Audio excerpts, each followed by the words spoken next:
विरोध भी क्लास पर डिपेंड करता है। उन्होंने कहा जा कर ले जो करना है, मैंने कहा था। मकान क्यों गिरा रहे हो यार? कि भैया गलत हो रहा है, गलती कर रहे हो। धीरे धीरे अंदर ही अंदर लोग जकड़ते चले जा रहे हैं। और अगर ये 5 साल चलता रहा,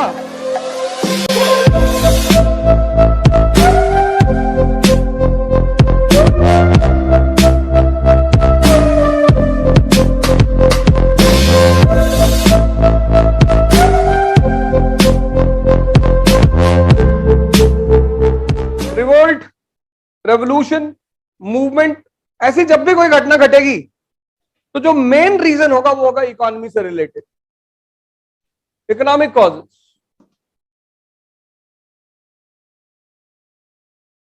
पहला जो रीजन होगा, जैसे यूक्रेन रशिया का वॉर चल रहा है, तो मेन रीजन क्या है? इकोनॉमी। लड़ाई जब भी होगी एरिस्टोक्रेसी के बीच, दो लोग हैं दुनिया में। कल मैं एक जगह बैठा हुआ था तो एक ऐसे बात चल रही थी, तो एक साहब की मैं बड़ी तारीफ कर रहा था। तो जिससे मैं तारीफ कर रहा था तो उन्होंने कहा कि आपकी तो वो बहुत बुराई करते हैं। तो मैंने कहा कुत्ते में और शेर में यही फर्क है ना, इसलिए दहाड़ना और भौंकना दोनों जानवर से जुड़ा है। लेकिन एक तारीफ है, भैया फलाने दहाड़ रहे थे, उसको सुन के कोई दुखी नहीं होगा। और एक कि फलाने भौंक रहे थे, दोनों जानवर की ही बोली है, लेकिन एक सम्मान का सूचक है और दूसरा गाली का। बुराई करना बुरी बात नहीं है, बहुत अच्छी बात है, लेकिन बुराई किसी की तभी करो जब कम से कम 100 करोड़ रुपए का फायदा हो रहा हो। अननेसेसरी बुराई।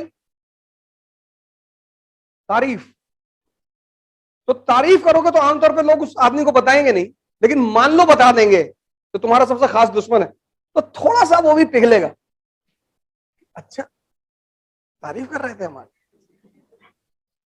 अब हर व्यक्ति विरोध करता है अपने क्लास के हिसाब से।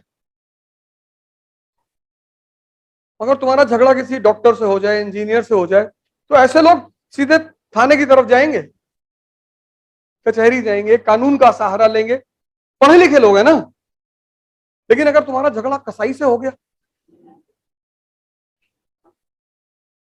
अब पता नहीं जो भी करे, लेकिन विरोध भी क्लास पर डिपेंड करता है। क्योंकि प्रजातंत्र में विरोध का मतलब होता है सरकार की आंखों को खोलना कि भैया गलत हो रहा है।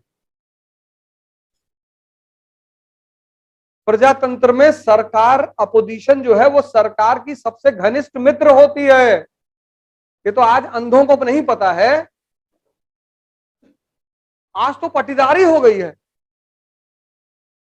जैसे गांव में पटीदारी है, ऐसे बाहर पटीदारी हो रही है। अरे भैया राम के मतलब मान लो रामनवमी का जा रहा था, पत्थर मार दिया लोगों ने, डंडे से मारो उनको, पैसा छीन लो, टीवी निकाल लो उनका, फ्रिज ले आओ। मकान क्यों गिरा रहे हो यार? अगर तुम्हारे पास अपना मकान होगा और तुमने बनवाया होगा, मतलब तुमने उसमें मेहनत की होगी, तो तुम्हें पता होगा मकान कैसे बनता है। कोई गलत कर रहा है उसको मारो, ले आओ रात में, कूटो जेल में, अंदर थाने में रख के मारो उसको, उसका सामान छीन लो, उसकी टीवी निकाल लो, उसका फ्रिज छीन लो, पैंट उतार लो, ये सब कर लो। उसका घर क्यों गिराओगे? सरकार में, प्रजातंत्र में जो विरोध, जो अपोजिशन होता है ना, वो सरकार का सबसे बड़ा मित्र होता है। वो सरकार को गलत करने से रोकता है।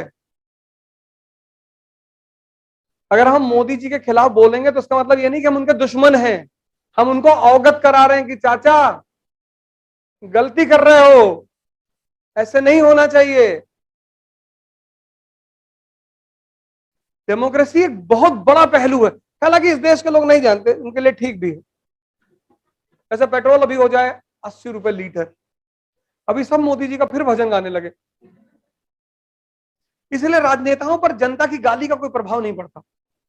राजनेता मतलब जो अर्हत हो चुका है। तुम किसी आम आदमी को गाली दे तो नाराज हो जाएगा, राजनेता नहीं होते। क्या भाई, एक प्लेट सुबह जलेबी खिला दो, तुम्हारे बारे में दिन भर अच्छा बोलेंगे। एक आम आदमी की कीमत एक प्लेट जलेबी दही से ज्यादा नहीं है। बस तुम उसको बुला के खिला दो, बस खुश रहेगा दिन भर। बहुत अच्छे आदमी भैया, और बहुत बढ़िया आदमी। और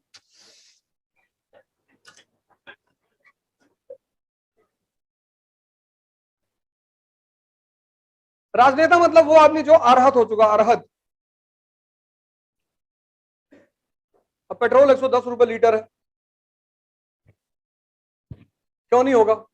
श्रीलंका की अर्थव्यवस्था तबाह हो चुकी है, हम उसको मदद कर रहे हैं, हमारा पड़ोसी मुल्क है। नहीं तो चीन की सेना बैठा देगा वहां पे। पाकिस्तान की अर्थव्यवस्था, हम नहीं चाहते थे इमरान खान जाए। इमरान खान समझदार लिबरल आदमी।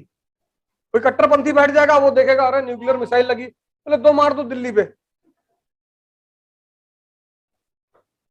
नेपाल क्राइसिस की तरफ जा रहा है, भारत खुद क्राइसिस में है। तो ये जो चारों तरफ के पड़ोसी हमारे, अगर ये पड़ोसियों को हमने नहीं संभाला तो इनके लड़के हमारे घर में कूद जाएंगे। अभी जो है श्रीलंका से तमिलियन पॉपुलेशन भाग रही है भारत की तरफ। तो ये अब अगर हम इन पड़ोसियों को मदद नहीं करेंगे तो चाइना करेगा। चाइना अपने लोगों को बिठा देगा, कहेगा हमसे पैसा ले लो, दो मिसाइल मार दो बेंगलोर पे। तो तिल की कीमत कौन कहां से लेगा, आएगा ये पैसा? तेल से ही आएगा, आना ही है।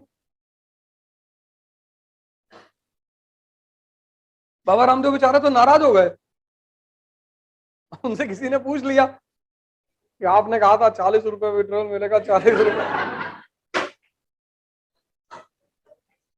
उन्होंने कहा जा कर ले जो करना है, मैंने कहा था।